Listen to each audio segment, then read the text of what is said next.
आज जो कार्यक्रम हुआ है ये कार्यक्रम बहुत ही उत्तम कोटि का है और मैं ये कह सकता हूँ विश्व के अंदर इस प्रकार का जो कार्यक्रम है वो कभी हुआ नहीं।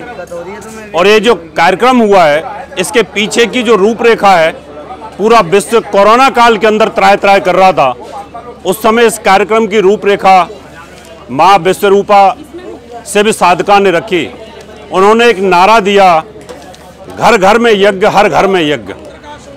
और यज्ञ करने से कोरोना जैसी बीमारी का खात्मा होता है, ये हमारे शास्त्र भी बोलते हैं, हमारे वेद भी बोलते हैं।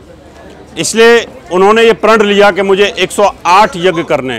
तो आज ये 108वां यज्ञ हो रहा है और इस यज्ञ से पूरी दिल्ली के अंदर, क्या पूरी दिल्ली भारत के अंदर जगह जगह पर यज्ञ किए गए और उसका पॉजिटिव इफेक्ट हुआ। और आज आप देख रहे हैं कि कितनी भीड़, कितना हजूम और कितने भक्त लोग इसके अंदर आए हैं।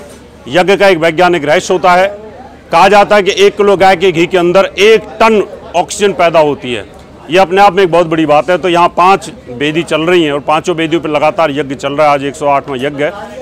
इसलिए मैं सनातन धर्म को और सनातन धर्म की इस टीम को बहुत बहुत साधुवाद देता हूँ, धन्यवाद देता हूँ कि स्त्री होकर के उन्होंने किस प्रकार से एक संकल्प लिया कि वो कोरोना को कहीं ना कहीं ख़त्म करने की पूरी कोशिश करेंगे। और ये सच है कि विश्व शांति के लिए यज्ञ होते आए हैं और जब इस तरह की बीमारियां होती हैं, महामारियां होती हैं, तब भी गांव गांव में यज्ञ होते आए और ब्राह्मण लोग ये यज्ञ करते रहे, इसमें कोई डाउट नहीं है। और यज्ञ 5 तत्वों पर आधारित होता है। जब राजा दशरथ के बच्चे नहीं हो रहे थे तो उस समय ऋषि वशिष्ठ ने कहा कि यज्ञ कराओ, यज्ञ के अंदर ही 5 तत्व होते हैं।